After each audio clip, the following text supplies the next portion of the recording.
Mars media நேயர்களுக்கும் அன்பர்களுக்கும் இந்த நாள் இனிய நாளாக அமைய எல்லாம் வல்ல இறைவனை பிரார்த்திக்கின்றோம். இந்த சேனல் உங்களுக்கு பிடிச்சிருந்தா மறக்காம சப்ஸ்கிரைப் பண்ணுங்க, ஷேர் பண்ணுங்க, லைக் பண்ணுங்க, கமெண்ட் பண்ணுங்க.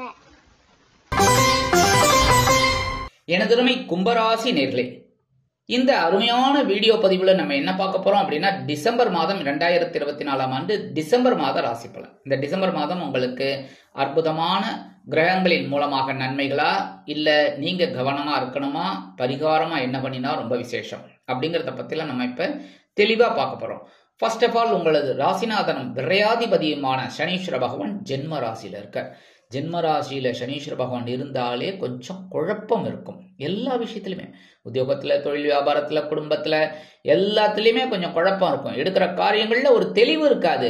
கொஞ்சம் யோசிச்சீங்கன்னா உங்களுக்கு தெளிவு. ஆனா கும்பராசிக்காரர்கள் கொஞ்சம் தெளிவா தான் யோசிப்பீங்க. அதனாலதான் உங்களுக்கு உயர்வுகள் ஆட்டோமேட்டிக்கா கிடைக்கும். ஏன்னா இந்த ராசிநாதன் தான் உங்களுக்கு.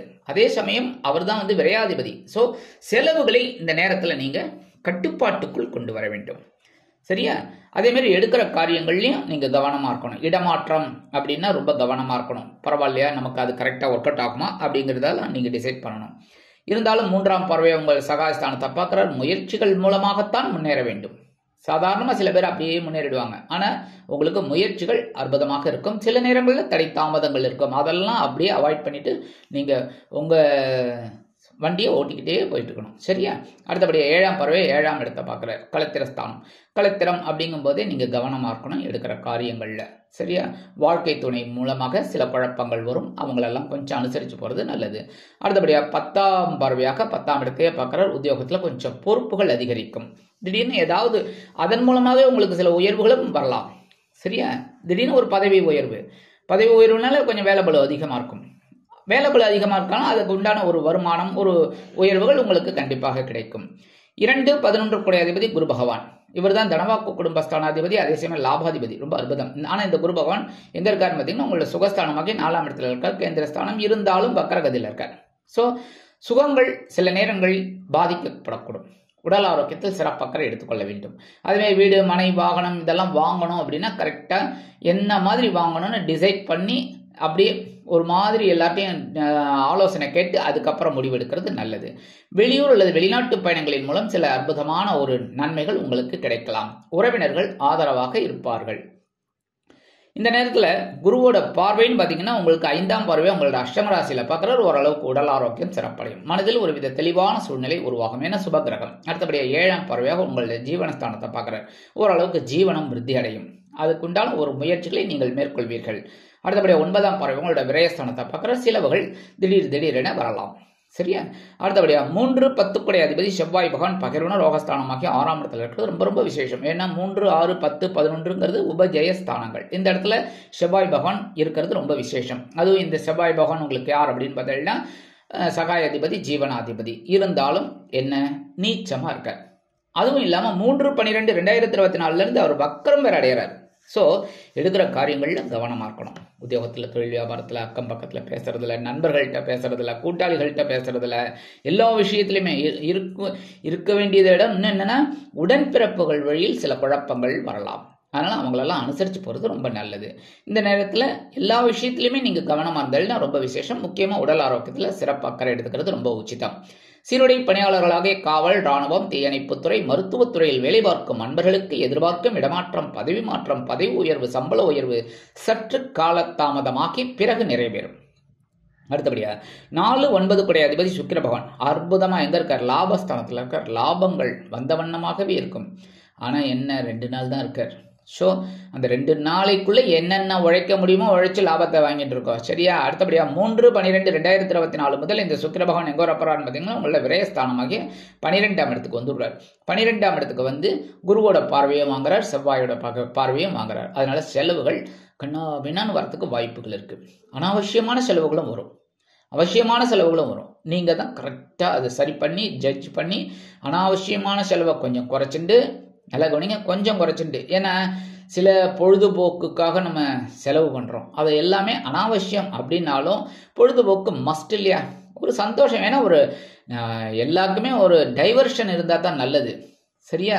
எல்லா விஷயத்துலையும் இப்போ ஒர்க்குன்னு அதுக்காக தான் 5 நாள் கடுமையாக உழைக்கிறீங்க, அடுத்த 2 நாள் லீவ் வருது. ஏன்?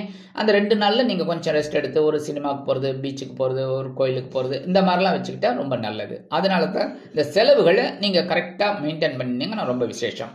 அடுத்தபடியாக சில பேருக்கு விலை உயர்ந்த பொருட்களை வாங்கி மகிழும் வாய்ப்புகளும் வந்து சேரும். 30/12/2024 முதல் இந்த சுக்கிர பகவான் உங்கள் ஜென்மராசிக்கு வந்துடுறார். ஜென்மராசிக்கு வந்து சனீஸ்வர பகவானோட சேர்ந்துடுறார். சனீஸ்வர பகவான் நட்பு தான். அதனால ஓரளவுக்கு உங்களுக்கு அந்த டென்ஷன், ஓவர் டென்ஷன் சொல்லுவாங்க பார்த்தீங்களா, அது கொஞ்சம் குறையும். மனசில் இருந்த குழப்பங்கள் குறையும், முன்கோபம் குறையும். எல்லாமே ஓரளவுக்கு உங்களுக்கு அனுகூலமான ஒரு சூழல் கண்டிப்பாக அமையும். அடுத்தபடியாக 5, 8 குடை அதிபதி புத பகவான் ஜீவனஸ்தானத்தில் இருக்கிற மாதம் முச்சூடும். பரபரப்பாக இருப்பீங்க, சுறுசுறுப்பாக இருப்பீங்க. உத்தியோகத்தில், தொழில் வியாபாரத்தில் எல்லாத்துலேயுமே குழந்தைகளின் மூலமாக சில குழப்பங்கள் வந்து மறையும். உடல் ஆரோக்கியம் ஓரளவிற்கு சிறப்பாக இருக்கும். கல்வி பயிலும் மாணவ மாணவிகளுக்கு கல்வியில் அற்புதமான பொறுப்புகள் தேடி வரும். அதேமாரி விளையாட்டுத்துறையில் இருக்கிற குழந்தைகள்லாம் நல்ல ஒரு பதக்கம் வாங்கறதுக்கு ஒரு வாய்ப்புகள் அவங்களை தேடி வரும். எடுக்கிற காரியங்கள்லாம் அற்புதமாக நிறைவேறும். எழுத்து மற்றும் அச்சுத்துறையில் இருக்கும் நண்பர்களுக்கு புதிய வாய்ப்புகள் மிளிரும். கலைத்துறை நண்பர்களுக்கு வாய்ப்புகள் கண்டிப்பாக வந்து சேரும். 31/12/2024 முதல் இந்த புத பகவான் எங்க வரப்போறான்னு பார்த்தீங்கன்னா லாபஸ்தானத்துக்கு வந்துடுவார். லாபங்கள் குவிய ஆரம்பிக்கும். நீங்கள் எடுக்கும் முயற்சிகள் அனைத்தும் வெற்றியை கொடுக்கும். அடுத்தபடியாக களத்திராதிபதி சூரிய பகவான் ஜீவனஸ்தானத்தில் இருக்கார். ஜீவனம்ங்கும்போது கண்டிப்பா ஜீவனம் அப்படின்னாலே உத்தியோகம், தொழில், வியாபாரம் தான் முக்கியமா. ஏன் அப்படின்னா அதுல தானே ஜீவனம், பைசா வரும். உத்தியோகத்தில் போனால் தான் சம்பளம் கிடைக்கும், தொழில் வியாபாரத்தில் போனால் தான் லாபம், அது மூலமா ஒரு பணம் வரும். இல்லைன்னா எப்படி வரும்? சும்மா வருமா? சும்மா கிடைக்குமா சுதந்திரம்? கிடையாது. அதனால கஷ்டப்பட்ட கண்டிப்பாக அதுக்குண்டான பலன்கள் உங்களுக்கு கண்டிப்பாக கிடைக்கும். அதே மாதிரி உத்தியோகத்தில் பொறுப்புகள், தொழில் வியாபாரத்தில் கொஞ்சம் பரபரப்பாக இருக்கக்கூடிய ஒரு சூழல் எல்லாமே உங்களுக்கு கண்டிப்பாக அமையும்.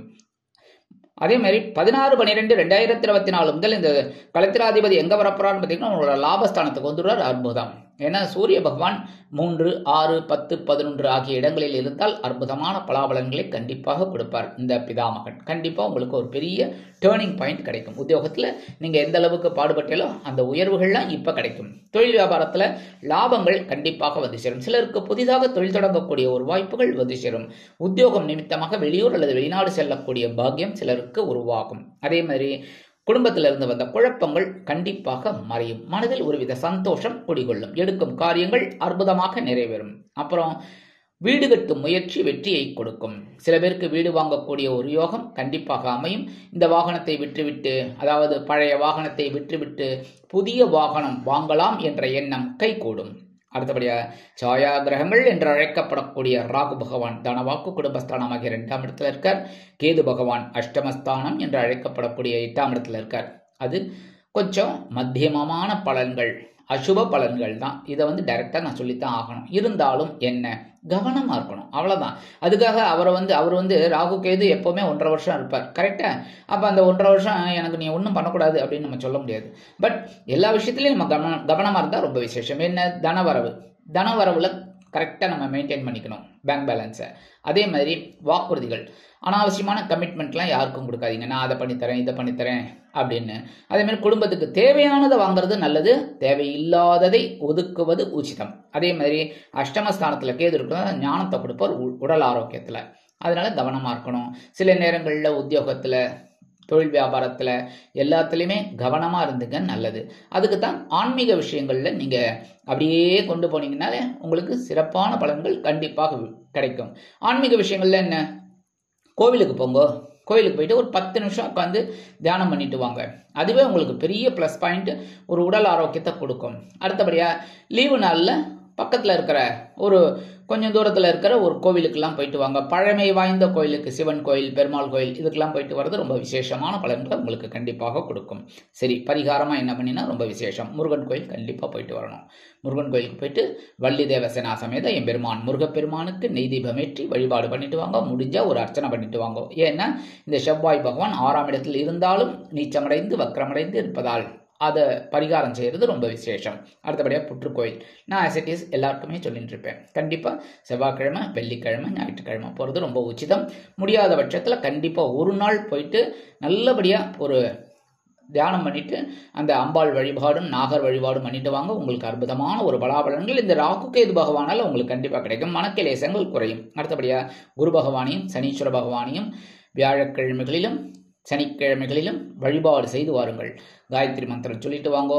கண்டிப்பாக அற்புதமான பலன்கள் உங்களுக்கு கண்டிப்பாக கிடைக்கும். ஆக இந்த சிறு பரிகாரத்தின் மூலம் 2024ஆம் ஆண்டு டிசம்பர் மாதம் உங்களுக்கு அற்புதமான ஏற்றம் தரும், மாற்றம் தரும், இனிமைகளை அள்ளித்தரும் மாதமாக அமையும் என்று கூறி விடைபெறுகிறேன். நன்றி, வணக்கம். மீண்டும் ஒரு அருமையான பதிவில் நான் உங்களை மனமகிழ்ச்சியோடு சந்திக்கிறேன். வாழ்த்துக்கள். வாழ்க வளமுடன். இந்த சேனல் உங்களுக்கு பிடிச்சிருந்தா மறக்காம சப்ஸ்கிரைப் பண்ணுங்க, லைக் பண்ணுங்க, ஷேர் பண்ணுங்க.